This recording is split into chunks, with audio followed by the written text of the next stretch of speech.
So, developing tonight, it appears that President Barack Obama is back on the scene. The former president reportedly having sort of secret meetings, people coming in and out of his building where his office is now, talking to folks who might be 2020 presidential hopefuls, giving some advice, some guidance perhaps, thoughts on the future of the Democratic Party. He has met with at least 9 potential candidates so far, including major names like former Vice President Joe Biden, Senators Bernie Sanders and Elizabeth Warren, and former Massachusetts Governor Deval Patrick. Here now, Charlie Hurt, former columnist for The Washington Times and a Fox News contributor, and Juan Williams, co-host of The Five and a Fox News political analyst. Gentlemen, welcome. Good to have you with us. So, Juan, let me start with you. What do you think this tells us about the potential role of the former president in all of this? Well, I think in a sense he's coming out of hiding now. The Obama people say of course he's talking to fellow Democrats, but the way the news was framed today is that these are potentially the people who would be the Democratic Party's nominee in 2020.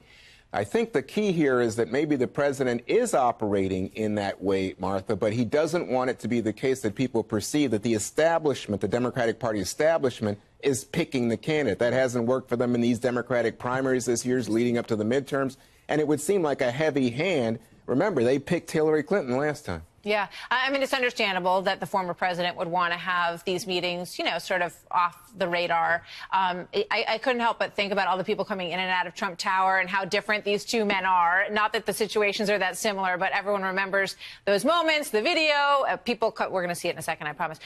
Everybody walking in and out of the building, and there were cameras set up everywhere.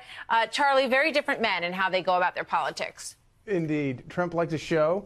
He likes he likes to draw it out. He likes the Klieg lights. They could not be more different. But you know, with Barack Obama, you know, we've seen his involvement in partisan politics since he left office has been fairly unusual. You know, whether he's weighing in on Obamacare or other policy things. But as Juan said, you know, I guess it's not to be all that surprising, shouldn't be all that surprising, considering the fact that the president is sitting there watching so much of his agenda get torn out by root and branch by this president. Of course, a lot of it is easily done by whatever it was, the pen and the phone, because a lot of Obama's agenda was put in by a pen and a phone. Unfortunately, that's the way a lot of presidents have to work these days. They have a tough time getting through a lot of major legislation. I just want to point out, you know, some of the people that have not been there: Terry McAuliffe, Christian Gillibrand, Kamala Harris. Cory Booker hasn't visited the office since last year. Juan, I don't know if that's significant or not, but does this tell us anything about who the president prefers? Well, it's kind of early because, you know, I think we're still trying to understand exactly how significant it is he's talking to all these folks, although I think many of them are contenders. But I'll tell you one thing that stands out to me is if you're thinking about who is the leader of the Democratic Party at this moment, and lots of people, especially Republicans, are saying there is no leadership, there's an absence of leadership, an absence of message. Well, guess what? It's not Nancy Pelosi. It's not Chuck Schumer. Here we have Barack Obama asserting himself as the man who's fighting Republican gerrymandering, fighting for voter registration leading into the midterms, and I think now potentially asserting himself as the man who will select the party's nominee in 2020. I mean, there's no doubt that his support will be huge for whoever ultimately gets it. And, you know, Bill Clinton is looking like he's just disappearing from the scene, and comments like this are not going to help him. I think the norms have really changed in terms of what you can do to somebody against their will, how much you can crowd their space, make them miserable at work. Oh, wow. I don't think that's so good, Martha. I don't know how that didn't get more attention. He said it several days ago. I hadn't seen it until this morning, but how much you can do to somebody against their will, Juan? Well, I just think that's offensive. You can't do it. You shouldn't do anything to anybody against their will, but I mean, there's no change over time on standards. That's just wrong. Charlie, quick thought, we got to go. Well, you know, and of course, it's important to remember that this is exactly the sort of behavior in the White House, in the Oval Office, that a lot of Clinton's detractors deplored about him at the time. And you know, so it comes as little surprise to a lot of people. Yeah. Well, I think he's putting an interesting mark on his legacy over the last week. Gentlemen, thank you. Great to see you both. We have never sought war with North Korea, and still today, we do not seek it. And if war comes, make no mistake, the North Korean regime will be utterly destroyed. It sends the unambiguous message to Pyongyang that further defiance will invite further punishment and isolation. We're not going to run scared. If for any reason North Korea attacks the United States or our allies, the U.S. will respond, period. A new spotlight shining on the role of U.S. Ambassador to the United Nations Nikki Haley played in bringing nuclear North Korea to the negotiating table. Her tough words. A U.S. official telling Fox News in 2016 the Obama administration began setting the framework for implementing sanctions against Pyongyang, but the efforts became more targeted under President Trump, with Ambassador Haley at the helm. Quote, Ambassador Haley's diplomacy behind the scenes is in particular with the Chinese ambassador here, as well as the Russian ambassador, made it very, very clear that we were not kidding around. We were literally just one more provocation away from some kind of military action that would bring great harm to the entire region, end quote. I see you nodding, Congressman. Why? It was, you saw it firsthand with her work with the Chinese ambassador and with the Russian ambassador. We could have been brainstorming in 2016 or getting into 2017, how are we going to deal with North Korea? And if we came up with option A through Z, they all would have involved China. No, I have not heard anyone present a good option on North Korea that just left China out of it.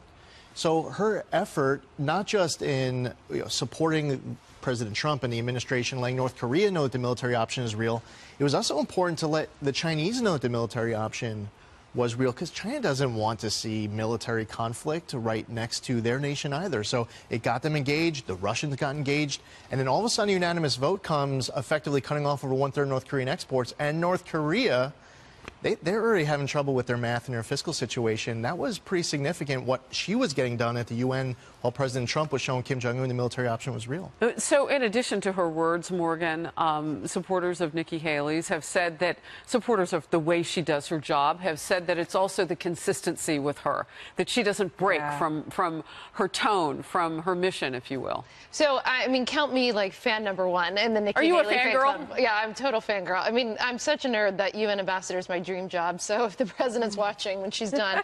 No, I mean, she is, yeah, probably is on the plane. She's fantastic. And I could say, so I actually worked on sanctions at the U.S. Treasury. When I was based at the U.S. Embassy in Saudi Arabia, part of my job early in the Obama administration was to help push those sanctions, Sidzada, the congressman will remember it well, against Iran. It is so difficult. It is so hard to get the international community to agree to the sanctions, and then once they've agreed to it, to actually implement it. So I can say, as someone who's actually done this, Nikki Haley to me is a hero for what she was able to get accomplished. And I think as we really pivot and look at what's going to happen to the North Korean economy, they want out of these sanctions. That's part of the reason they're here on the table. They're tough. But as I said earlier, we need the Chinese and the Russians to continue up the pressure with us. We need them. What does Nikki Haley as ambassador, do you think, Melissa, allow her to do for the president that he puts on her plate and doesn't do for himself? Because that's important. I mean, there are things, that messages that she carries, that he's off doing other things, and she's got this. She is the surprise rock star of this administration, without question. And it's what you said. She is so tough. And she is so consistent. And you just know you're not going to move her. And that has been a huge strength and a huge surprise at the UN. Getting people together on sanctions, like you said, that's money. That's money that you're supposed to be bringing home to your country. And instead, you're refusing to sell to someone for a reason down the road that may look great and is really important, but it's really hard at that moment to say, we are going to forego this money now. It's almost like being on a diet. I'm going to forego this donut now for this reward way down the line. I mean, that's what she did, and that's kind of the problem we have with Iran now, because so many people are dependent on the money that's coming out of Iran, and that trade, that makes it, well, among our European tougher friends, to pull back. yeah, Right. Especially like Germany. I want to give you a last word, Jessica. I'm also a fan. I think it's really important to have someone as such a focal point of the administration who has been oppositional to President Trump. I mean, people will remember clearly her rebuke of him, what went on also in South Carolina, of course. I think that that's great. I love having a woman in this position, being so up there and defending our values. And while I don't agree with everything that she believes, you know, politically and every decision that we make at the UN, there's no doubt that she's a force. And I have actually heard a lot of people on both sides of the aisle say, if we're going to have our first female president, it could very likely be Nikki Haley. And that she's someone who in a lot of ways can, because of the foreign policy focus, can kind of cut across Democrat-Republican Well, lines we know from for her being unification. governor in the Carolinas that she has the ability to walk and do business across the political aisle freely as well.